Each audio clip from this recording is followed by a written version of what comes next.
नमस्कार सुदर्शन न्यूज में आपका स्वागत है। रात के 10 बज चुके हैं। 10 की बात के साथ मैं हूं मुकेश कुमार। आज विस्तार से हम चर्चा करेंगे सुप्रीम कोर्ट के उस फैसले की जिसमें कोर्ट ने अपने 34 साल पहले के फैसले को पलटते हुए इंडस्ट्रियल अल्कोहल के उत्पादन और वितरण के अधिकार को केंद्र से छीनकर राज्यों को दे दिया है। दरअसल यह फैसला इसलिए महत्वपूर्ण है क्योंकि इससे राज्य सरकारों को जहरीली शराब से होने वाली मौतों को रोकने के लिए कानून बनाने में मदद मिलेगी और इसके साथ ही उत्पाद पर टैक्स लगाकर वह अपनी आमदनी भी बढ़ा सकेंगे। विस्तार से इस मुद्दे पर चर्चा करने के बाद आपको बताएंगे कि आज क्या हो रहा है वायरल और क्या है ट्रेंडिंग। वीडियो की फिर जानेंगे और उसके बाद हेडलाइन और फिर अंत में शुभ रात्रि से पहले बताएंगे आपको गुड न्यूज। तो करते हैं शुरुआत 10 की बात की विस्तार के साथ।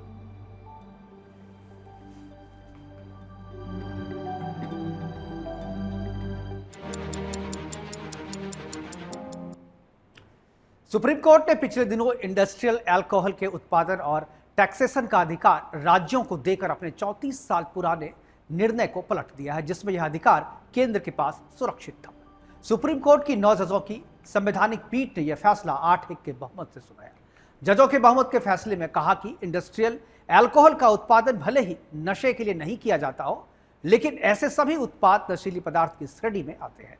राज्य सरकारें इसे रेगुलेट कर सकती है और टैक्स भी लगा सकती है। वहीं जस्टिस वी नागरत्ना ने बहुमत की इस राय से अलग फैसला देते हुए कहा कि केंद्र ही इसको रेगुलेट कर सकती है। कोर्ट के इस फैसले से जहरीली शराब बनाने वालों के खिलाफ राज्य सरकारें कानून बना सकेगी और इस कारण होने वाली हजारों परिवार की जिंदगियों को बचाया जा सकेगा। साथ ही कोर्ट के इस फैसले से राज्य सरकारों के राजस्व में बढ़ोतरी होगी, क्योंकि अब राज्य औद्योगिक शराब पर टैक्स लगा सकता है। राजस्व का यह नया स्रोत राज्यों के लिए विशेष रूप से महत्वपूर्ण है, क्योंकि कई राज्यों की हाल ही में टैक्स कटौती और आर्थिक चुनौतियों के कारण बजट घाटे और जीएसटी और आयकर जैसे पारंपरिक स्रोतों से घटते राजस्व के कारण आर्थिक नुकसान उन्हें उठाना पड़ रहा था। और सबसे बड़ा फायदा यह होगा कि अब नकली या जहरीली शराब बनाने वालों पर नकेल कसी जा सकेगी। एक्सपर्ट कहते हैं कि इसी इंडस्ट्रियल शराब से ज्यादातर शराब माफिया नकली शराब के काले साम्राज्य को खड़ा करते हैं और कई लोगों को काल के गाल में ढकेल देते हैं। जानकारों का मानना है कि इसी नकली शराब के कारण बिहार जैसे शराबबंदी राज्य में भी धड़ल्ले से नकली शराब का कारोबार होता है।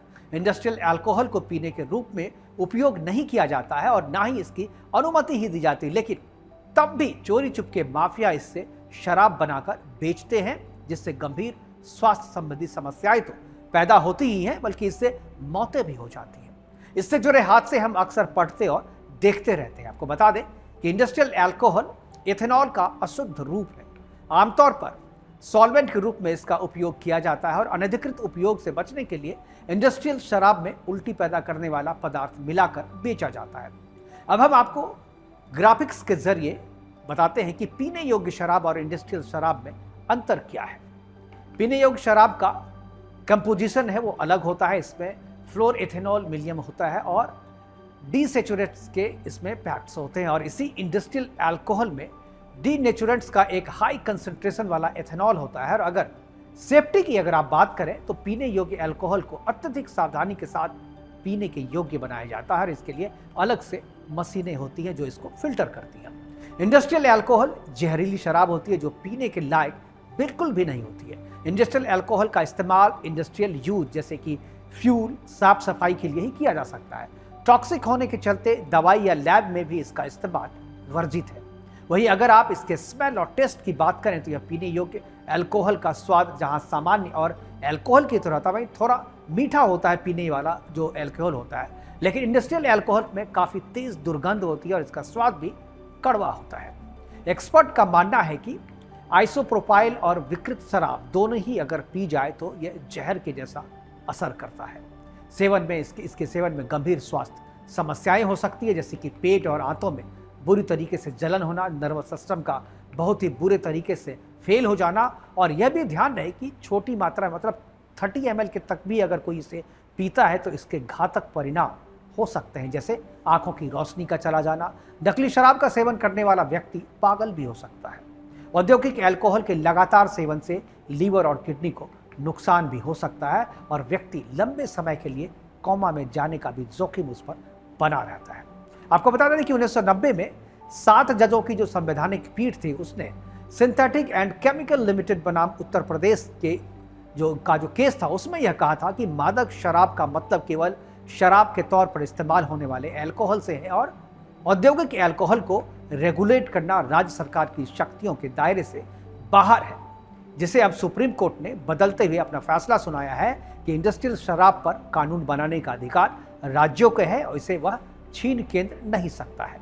साल 2010 में यह केस 9 जजों की बेंच में ट्रांसफर हुआ था और साल 2024 में अप्रैल में इस केस में 6 दिनों तक लगातार सुनवाई हुई थी और इसके बाद सुप्रीम कोर्ट ने अपना फैसला सुरक्षित रख लिया था। और अब पिछले मंगलवार को इसका फैसला सुनाते हुए कोर्ट ने राज्य सरकारों को दीपावली पर यह तोहफा दिया और कहा कि इंडस्ट्रियल अल्कोहल के इस्तेमाल का जो अधिकार है उस पर कानून बनाने का और उसके उत्पादन और वितरण का, ये सारी चीज़ें जो है वो राज्य सरकारों का अधिकार है और राज्य सरकार इसे न केवल उत्पादन इसका कर सकती है बल्कि इस पर टैक्स भी लगा सकती है और अपना जो मुनाफा जो है राजस्व भी अपना वृद्धि कर सकती है।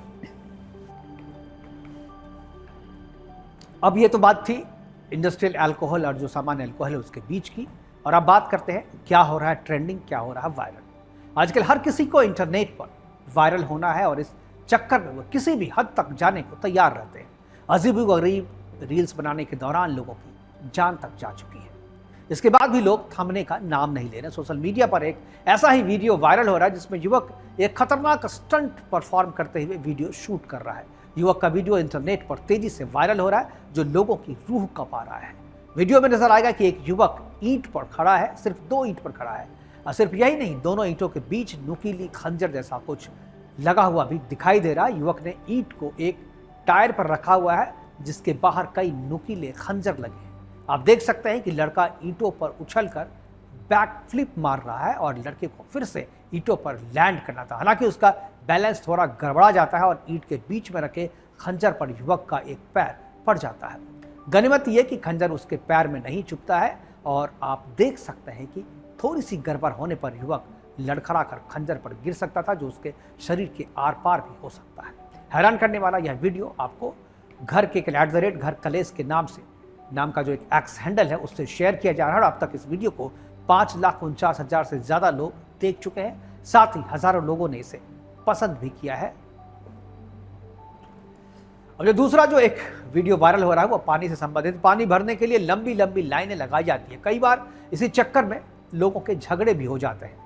पानी भरने को लेकर अक्सर लड़ाई हर रोज़ आप उन इलाकों में देख सकते हैं जहां पानी की किल्लत होती है। आपको उन क्षेत्र में देखने को वहां पर मिल जाएगी जहां लोगों को पानी की किल्लतों से जूझना पड़ रहा है। अब सोशल मीडिया पर एक ऐसा ही वीडियो तेजी से वायरल हो रहा है जिसमें पानी भरने के दौरान 2 महिलाएं आपस में लड़ती हुई दिख रही हैं और दोनों महिलाओं में कहासुनी इतनी बढ़ गई है कि दोनों एक दूसरे पर स्टील के मटके से वार करना दोनों ने शुरू कर दिया है।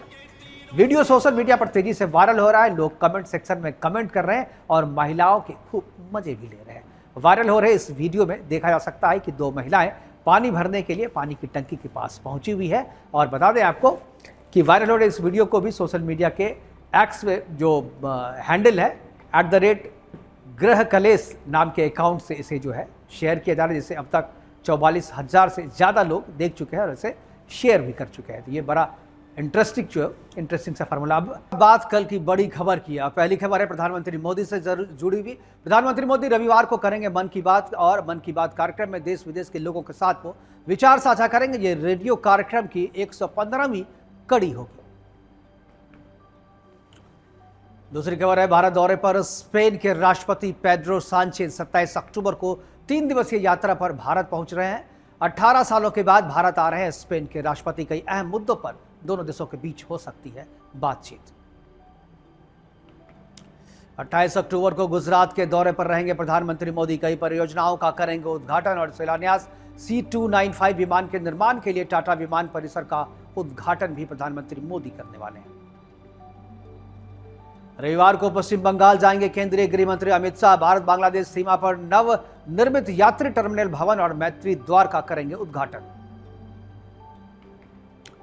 Bharat under-17 Asia cup qualification में एक जीत दूर। रविवार को अहम मुकाबले में थाईलैंड से होगा सामना। ईरान के सैन्य ठिकानों पर इजराइल के हमले के बाद पश्चिम एशिया में बड़ा तनाव। अमेरिका ने हमलों में किसी भी प्रकार के शामिल होने से किया इनकार। ये तो थी कल की हेडलाइन। और बात गुड न्यूज की। भारत और चीन के संबंध पर है। बेपटरी हो चुके भारत चीन के संबंध अब सुधरने लगे हैं। 21 अक्टूबर को हुए पेट्रोलिंग समझौते के बाद दोनों देशों की सेना सीमा से वापस लौटने लगी है। साथ ही सीमा के दोनों ओर बने अस्थायी टेंट और तंबू अब हटने लगे हैं। इसका पूरा श्रेय प्रधानमंत्री मोदी को जाता है। लगातार बातचीत पर भरोसा जताते हुए प्रधानमंत्री नरेंद्र मोदी ने आखिरकार इस संघर्ष का हल निकाल ही लिया। पूर्वी लद्दाख में दोनों देशों की सीमाएं पीछे हटने लगी है। भारत और चीन की सेनाएं पूर्वी लद्दाख सीमा से पीछे हटना शुरू हो गई है। डेमचोक और देपसांग पॉइंट में दोनों सेनाओं ने अपने अस्थायी टेंट और शेड हटा लिए हैं। 28 और 29 अक्टूबर तक सेनाएं पूरी तरीके से हट जाएंगी। बता दें कि 4.5 साल पहले चीनी घुसपैठ के बाद पूर्वी लद्दाख में वास्तविक नियंत्रण रेखा पर सैन्य गतिरोध की स्थिति में फंसे भारत और चीन के क्षेत्र में 7 टकराव बिंदुओं में से 2 पर सैनिकों को पीछे हटने की प्रक्रिया शुरू करके द्विपक्षीय संबंधों को सुधारने की दिशा में पहला कदम उठाया गया है, ताकि वहां दोनों पक्षों के पेट्रोलिंग करने के अधिकार को फिर से बहाल किया जा सके। तो ये थी आज की गुड न्यूज। और गुड न्यूज के बाद हम बात करते हैं फीडबैक की। अब हम बात करेंगे हमारे लास्ट सेगमेंट फीडबैक की, जिसमें आप हमें प्रोग्राम से संबंधित कोई भी राय या सुझाव 10kibaat@gmail.com पर मेल करके भेज सकते हैं, या फिर कोई ऐसी खबर जो समाज और राष्ट्र के लिए बहुत ही ज़्यादा ज़रूरी हो हमेशा की तरह, वो आप मुझे 10kibaat@gmail.com पर भेज सकते हैं। और आपके सुझाव, आपकी राय हमारे लिए मायने रखते हैं।